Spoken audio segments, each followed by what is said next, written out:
Welcome, everyone, to another edition of Stepping Up to the Plate. I'm your host, Michael Vega. So glad you could join us. So much to discuss today with the start of the Stanley Cup final between the Vegas Golden Knights and the Carolina Hurricanes. And tonight, Wednesday, as we tape this show, the Spurs getting ready to do business against the New York Knicks down in San Antonio.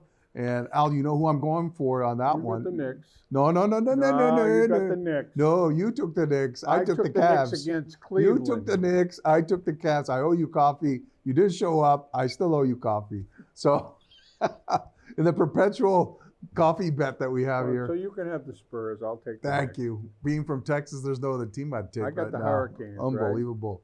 Right? But we want to send a special shout out to some of the Milton High teams that made it to the playoffs. The Milton boys lacrosse team got in under Coach Dennis Lynch. They had a spectacular run, made it to the round of 16 after a big win over North Attleboro, 10-7. And then they were dispatched down at Duxbury by the same score, 10-7 against the Dragons. Number 12, Milton, winds up their season yesterday or Tuesday at Duxbury. So congratulations to them on a great season. Congratulations also to the Milton girls lacrosse team under Coach Sean Collins. They finished the season at 11-8. They had a tremendous win over Canton, Al. Number 21 Canton, 14-2. It was an unbelievable game. Wow. It was one of the first lacrosse girls playoff wins, I believe, in 2 decades at the high school. So they wound up getting to the round of 16 against Longmeadow, where they lost on the road at Longmeadow, 16-7. So their season ended on Sunday. So congratulations to those 2 teams. And let me tell you something. The girls, the softball team is still alive. They qualified under Coach Charlie Drain, and they won their first round matchup against Whitman Hanson, regional 6-5. Wow. Now they advance to a second round of 16 matchup against Wakefield at Wakefield on Thursday, 4 o'clock. So if you can get up there, make sure you're loud and you're proud for the Wildcats, who will be vying for a spot in the quarterfinals. Tomorrow. That's tomorrow, Thursday, correct. And so they're 16-5 right now, and congratulations to the Milton girls softball team. And then there's the baseball team. Unbelievable, Al. Sunday, Al, Teddy ball game done with the walk-off grand slam. Wow. Yes, in a 6-3 win over number 29 Marblehead. So trailing 3-2 when you get a They were grand slam? trailing 3. No, they were trailing 3-2. Yeah, 3-2, correct. 3-2. And they advance now to the round of 16 against number 13 Grafton. That's going to be at Cunningham. By the time this is probably recorded, we'll know the result. But congratulations to Coach Greg Lannon. We know his dad Joe and lovely mother Linda. We get to see them all the time at Steel and Rye. They're super proud. Hey, congratulations to all those teams. Good luck to both the baseball and the softball teams. We hope you guys nothing but the best. And Al, let's talk about this coffee bet that we got going. I know that the Vegas Golden Knights put me up 1-0, gave me the leg up in that Stanley Cup. That was the strangest game Wasn't it? I've seen in a long time. Carolina came out. They've scored the first goal almost every game, but they were 12-1 going in, or coming out of this one. They outplayed Vegas in the first period. Like I said, this is going to be easy. And then Vegas scored that late goal. Yeah. And then it was 2-1. Yeah. And then it was back and forth. I was surprised that the Hurricanes lost at home. So this next game is going to be huge. If Vegas wins that game, I don't know. I mean, they're a good team. Could be a sweep, Al. They swept the Avalanche. Well, they were good. Well, Avalanche had two major players out. But they're a defensive team thanks to Cassidy. Yeah. And they got a good team. Michael's a great player, Yeah. but so does Carolina. I think Carolina is due. And Al, when this Right. guy scored, I immediately thought of you because he was the guy you kept talking about when the Bruins were looking for like a center, number one center, Yeah. after the departure of Krejci and then of course Berge, Patrice Bergeron, Tomas Hertl. Hurdle's a great player. I mean, Wouldn't he be a great fit right now for this he team? would, if they could have got him. I forget what happened with that whole situation. They were chasing him for a They long were chasing time. him, yes. But what would they take to get him now? You know what? I don't I mean, know. what's his contract The situation interesting now? thing is that, yeah, I mean, it's all money Right. and where they are in their contract and all that stuff. And, I think they're still in the Kachuk game, what it's going to take. I read this morning something about Yeah. maybe Pavel Zacha is now out there as this is the time to do it because of 30 goals he never did before. Right. And he's getting up there in age a little, Right. so it might be a time. But that would help if they were going to go after some great players. And you know who could have an influence indirectly? Would be Marco Sturm with Tomas Hertl. Well, You I think he first of all, I always looked at years ago it was always these lines. You had the Kraut line, you had all the guys that played together because they knew each other and all that stuff. And then the Bruins had with Pasternak and Pavel Zacha, you had the Czech line and stuff like that. So chemistry in hockey seems to be a little more important than any of the other games that I've seen Yeah. in terms of how people understand the way a player reacts, or how he goes for the Yeah. puck and stuff like Yeah. that. So I don't know. I think watching the unfortunate part for me is watching the playoffs, all the playoffs after the And knowing that the Bruins could not beat any couldn't of these beat teams. any of them. Yeah, I know.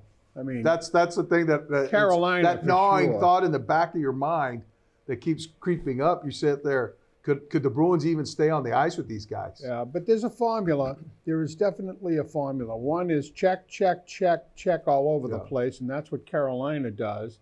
And in the playoffs, they allow you to hit, so being bigger is better than even being fast. During the season, fast is better than big. And so Goaltending. now the Vegas Golden Knights with the big win in Game 1 down in Raleigh with a 1-0 lead now, and tonight down in San Antonio, the NBA Finals get underway with the San Antonio Spurs having won an epic 7-game series against the defending champs. And Al, I'm gonna give you a quick stat here. Of the 12 games that the Spurs played this season, playoff and regular season, all right, 12 games they met, the Spurs beat the Thunder 8 times. Wow.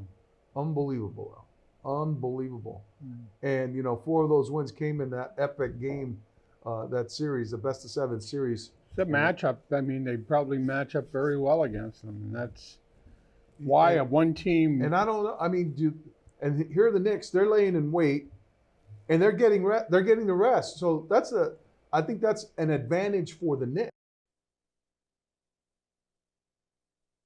Is emotion. Yeah.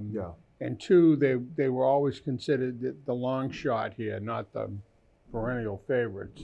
Oklahoma, I thought, was what everybody thought was going to win. Oh, yeah. So now they look and say, we're Cinderella team this year. Nobody's going to beat us. That's the attitude they have going in against the Spurs. And you know what? Well, the Spurs are the nouveau riche. Yeah. You know? You got all of Hollywood and all of Yeah. everybody wants The rest of the world. But here's the funny thing. Here's a reason to root for the Spurs. Luke Cornett. Luke Cornett had possibly the game-defining play in Game 7 against the Thunder when he came racing down the court from behind with Isaiah Hartenstein's running away on a breakaway basket. It's going to throw it down. And here comes from behind Luke Cornett. Luke Cornett, baby. We've seen it here countless times at TD Garden. It warmed the cockles of my heart to see him do it against the Thunder.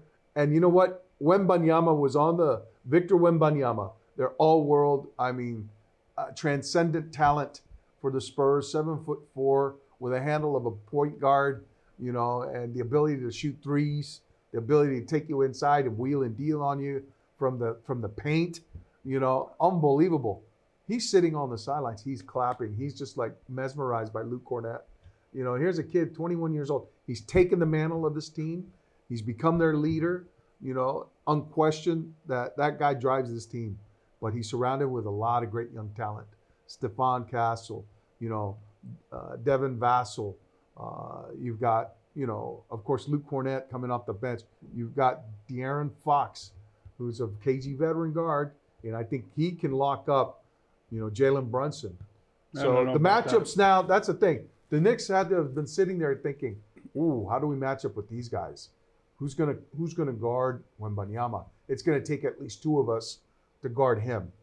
Yeah, and if we commit two guys at all times to him, someone's gonna be open. Could be a good series. And Julian Champagnie, boom, 3-pointers. Where's it open? He's in San Antonio. In San Antonio. Tonight, Wednesday night. So, you know, as you can tell, we tape here on Wednesdays, but it's going to be a fantastic series. I don't know. So now, Al, here we go. Coffee betting time. I'm taking the Spurs. All right. Well, I'll take the Knicks, but I'm not watching the game because there's a nail biter at Fenway tonight. Oh.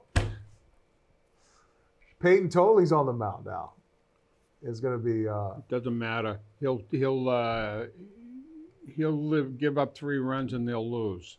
He'll give up 2 runs, they lose. He'll pitch a no-hitter and they'll lose. Yeah. As we speak, 9-20 at home at Fenway this season. That's a disgrace. Unbelievable. They're actually a better road. They were better road team. And you know what? And here's the thing. You know what was the decisive blow? From Pete Alonso. Oh, I know. Pete Alonso. He's the guy that purportedly the Red Sox were interested in, were making a run at, made an offer. Then he winds up signing with Baltimore. And I said, that's not good for the Sox. Some way, somehow, this guy's going to rear up and he's going to. It took a while. I mean, he did nothing the first 2 months. But boy, let him get the Fenway. Look at that, what he did. I mean, it was a rocket, Al.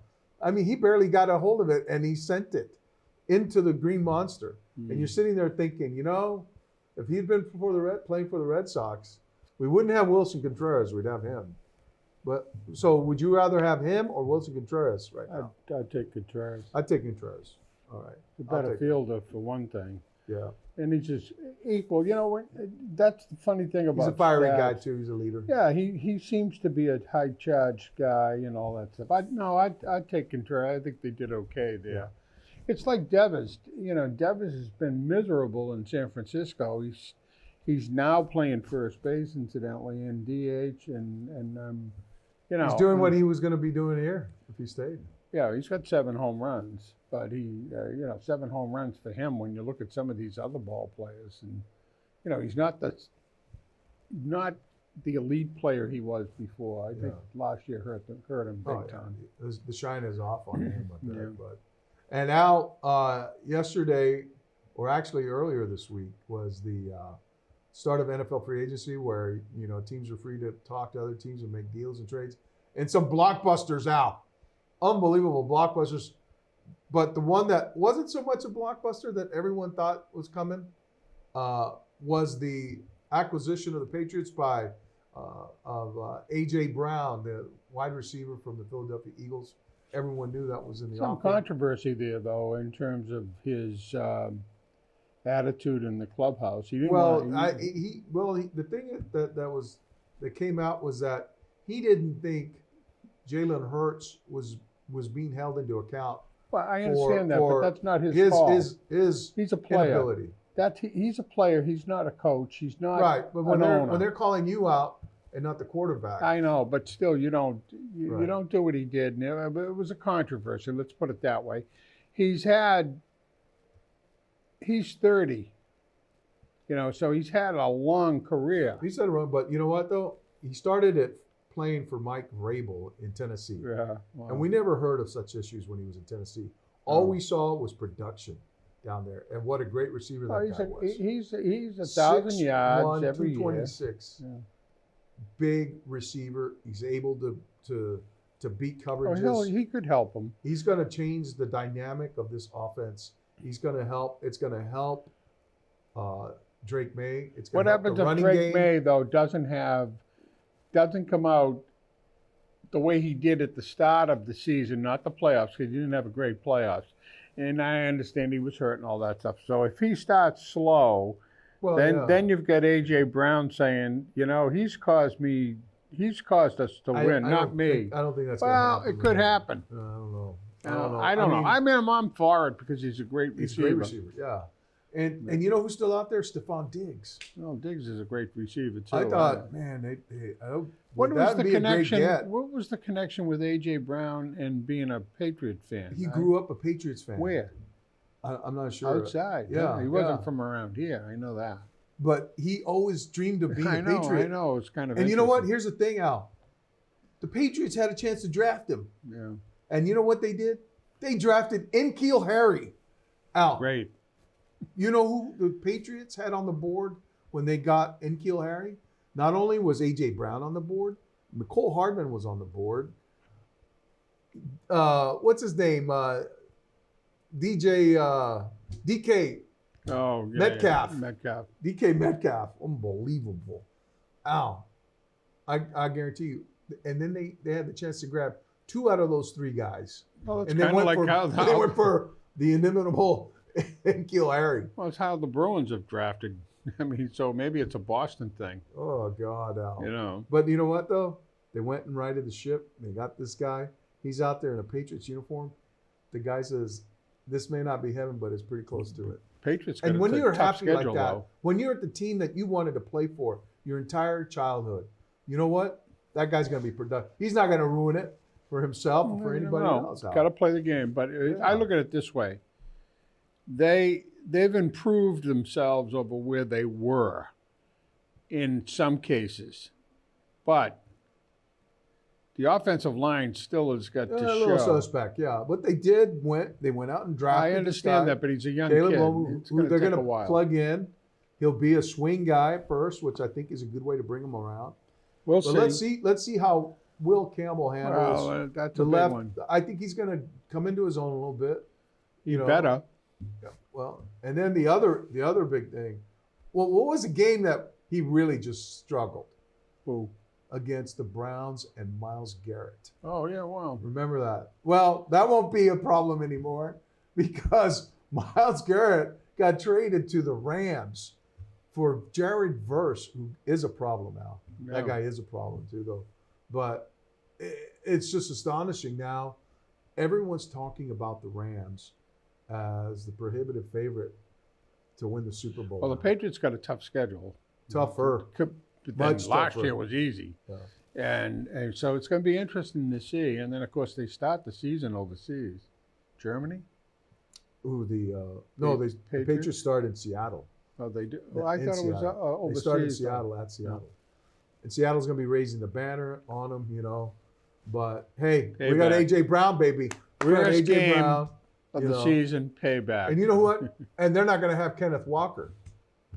Kenneth Walker's left to go to the Chiefs. Yeah. So, that's going to be a big, big difference for them. They're going to find that out right away. But, they still have some fabulous players there in Seattle. Here we are. God, you're talking Jesus, football. I was watching tennis, Oh, and I saw Oh. Sinner go down yes. because of, now he says it wasn't the heat. He says he wasn't feeling good, but he was up 2 sets and up in the third game and lost to Carundolo, who's got a brother that better actually, and then Djokovic loses the same thing in 5 sets. Won the first 2. João Fonseca. Yeah, Fonseca, but he lost that. First of all, 5 19-year-old sets. Brazilian teenager. Yeah, 19 against a 39-year-old. In the searing heat, 91 degrees. Yeah, and I think if it had gone 3 or 4, Djokovic could have won. Or if it goes 5, he's not going to win. Now, Not I'm in against these 91 degrees, and he's 39 years old out there on clay playing that thing. He's probably feeling like a Well, clay you got to pot. give him credit. Getting seared in that heat. Mm. Let me tell you, I went out there. It was 90 degrees. I attempted to mow my lawn. I'm like going, what am I nuts? What am I nuts? I'm like, I'm gonna take a pass. Oh, I know. But you know, and I wound up getting back to it. But the thing is, Al, the most unbelievable match I saw from the French Open, and that's like a bucket list for me too. You know, I want to get to that. I'd love to do that. Yeah. I'd love to do the tennis Grand Slam. Oh, Australia. I've been to Wimbledon. Oh, I'd love to be there. I'd love to I go was back. at the Wimbledon. I never was at U.S. Open. No, I've never been any of the U.S. Australia? Australia or France. So Yeah, I'd love to do those. But it was an unbelievable match between the Italian Matteo Berrettini oh yeah, and the Argentinian. I forgot his last name. well the difference with the problem for Berrettini is he's got a big Silveiro or serve. something like that. I think. He's got a real big five serve. set epic match Yeah. that went down to the super tiebreaker, and he wins it on the end on the kid had an unforced error. Yeah, you know. he's got a big serve. And, you know, watching this, I watched Sabalenka one, which I was happy Oh, I with love her. because she's a terrific player. I love her, Al. And the problem is Swiatek, who I'm not a fan of. She's excellent at getting to ball. She's very quick and she knows how She's to very, play, obviously. very methodical. But when she plays Sabatini, Sabalenka. Sabalenka, I don't think she can handle the power No. that she has. Ooh. Now, Coco Gauff, who that's all they do is talk about how great she is. She's a dice roll on big games, Yeah. especially her serve. Yeah. You know, she doesn't win where everybody Did she thinks get she's knocked out gonna- already too? She's out. Yeah, So is she's out. Osaka. Well, Osaka Sabalenka knocked yeah, Osaka yeah. out. Yeah. Osaka's another one who's got a big. She's powerful. She's fairly powerful. Not as powerful as. Well, Sabalenka. remember that I think it was an epic dominating win for Sabalenka at Wimbledon over the young girl Anisimova. Oh yeah. You know, Yeah. and she, I think, Anisimova has the power to stand, you know, toe to toe with But her. Sabalenka has power on her. She's a good serve. She used to have a problem with her serve. She's got a big serve. Oh, When it's in, even her second serve is difficult for women to pick up. yeah. So I would say she's got a shot at taking the French. On the other side, it's interesting. I think Sasha Zverev Now has a his shot. best chance yeah. to win a major. Think about it. No Sinner, no Djokovic, no, Alcaraz. No Alcaraz. You know, He's pretty much The the guy. odds-on favorite. I found out something about him though that I didn't realize. Everybody called he's German. yeah. He's not. He's Russian. Oh, He was Sasha. born in Russia. And he lives in Germany? Yeah, he speaks German to his father. When you see his father's his coach, Oh, okay. he speaks Russian, but he's actually lives in Germany. I always thought he was German, Yeah. you know, but he's actually a Russian. Yeah. A lot of great Russian players, though, when Oh, you look at it. I mean, unbelievable. Sabalenka's from, she's actually Ukraine, Belarus. Yeah. Well, now that the pages have turned to June on the golf course, Al, we're look ahead toward the U.S. Open. Yeah, in you see, there's Shinnecock. another situation where we've seen a slight pullback to Scotty Scheffler's game, Yeah.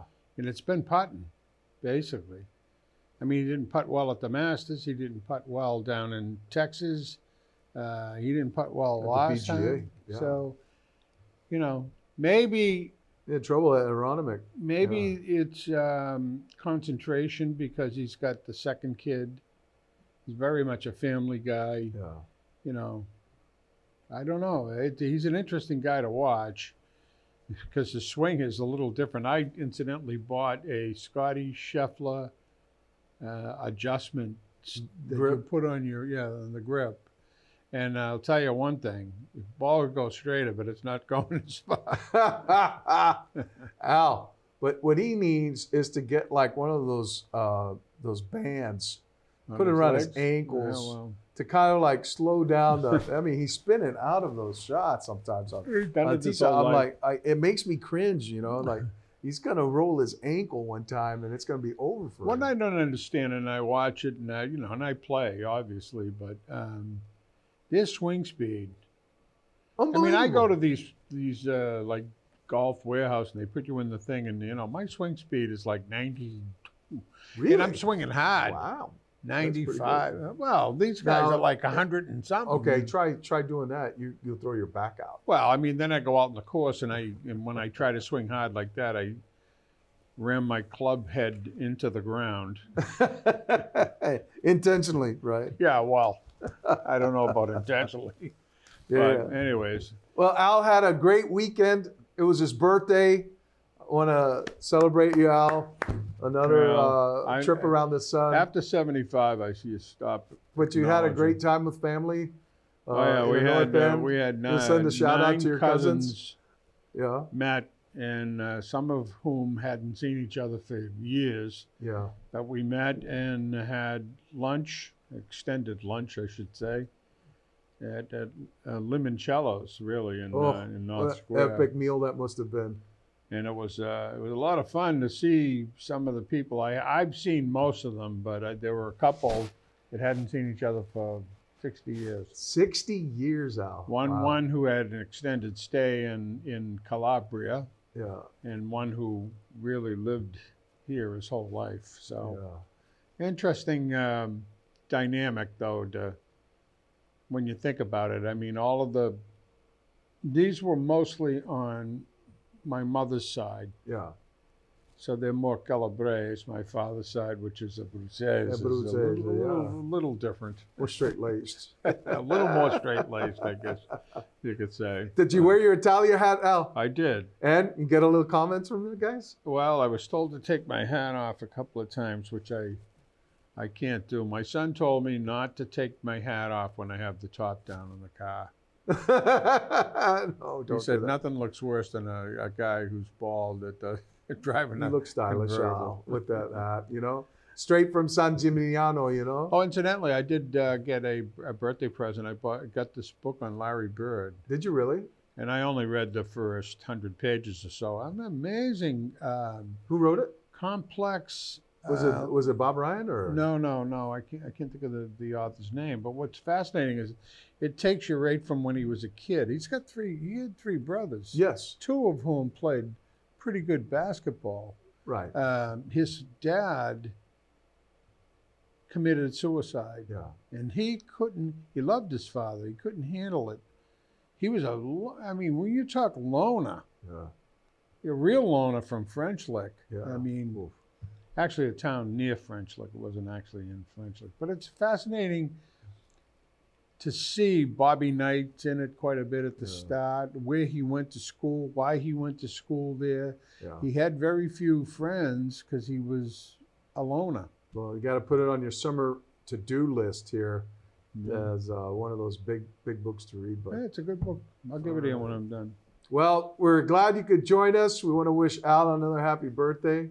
And we want to wish the Milton baseball and softball teams all the best as they continue their climb in the playoffs.